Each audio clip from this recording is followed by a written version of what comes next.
Kadavallur government higher secondary സ്കൂളിൽ നിർമ്മിച്ച കലാമണ്ഡലം താമി ആശാൻ സ്മാരക മന്ദിരത്തിൻ്റെ ഉദ്ഘാടനം നടത്തി. ആലത്തൂർ MP കെ രാധാകൃഷ്ണൻ സ്മാരക മന്ദിരത്തിൻ്റെ ഉദ്ഘാടനവും ഈ വർഷം സ്കൂളിൽ നിന്ന് പഞ്ചവാദ്യം അഭ്യസിച്ച് ഇറങ്ങിയ വിദ്യാർത്ഥിയുടെ അരങ്ങേറ്റത്തിൻ്റെ ഉദ്ഘാടനവും നിർവഹിച്ചു. PK ബിജു MP ആയിരിക്കുമ്പോഴാണ് പ്രശസ്ത പഞ്ചവാദ്യ കലാകാരനും കടവല്ലൂർ ഹൈസ്കൂളിലെ പഞ്ചവാദ്യ അധ്യാപകനുമായ താമി ആശാന്റെ നാമധേയത്തിൽ സ്കൂൾ അങ്കണത്തിൽ സ്മാരക മന്ദിരം നിർമ്മിക്കാൻ തുക അനുവദിച്ചത്. ജില്ലാ പഞ്ചായത്ത് മെമ്പർ പത്മം വേണുഗോപാൽ അധ്യക്ഷത വഹിച്ച ചടങ്ങിൽ കടവല്ലൂർ ഗ്രാമപഞ്ചായത്ത് പ്രസിഡന്റ് PI രാജേന്ദ്രൻ മുഖ്യാതിഥിയായി പങ്കെടുത്തു.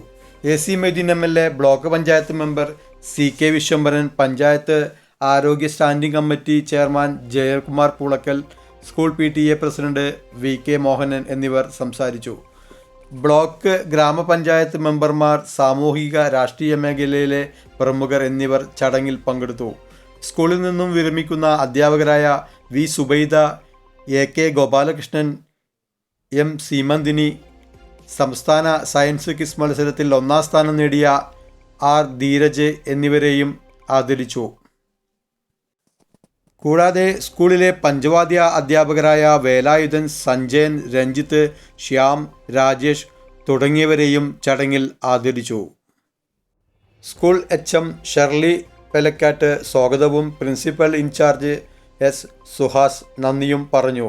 തുടർന്ന് പഞ്ചവാദ്യ പരിശീലനം നേടിയ കുട്ടികളുടെ അരങ്ങേറ്റവും വിദ്യാർത്ഥികളുടെ കലാപരിപാടികളും നടന്നു.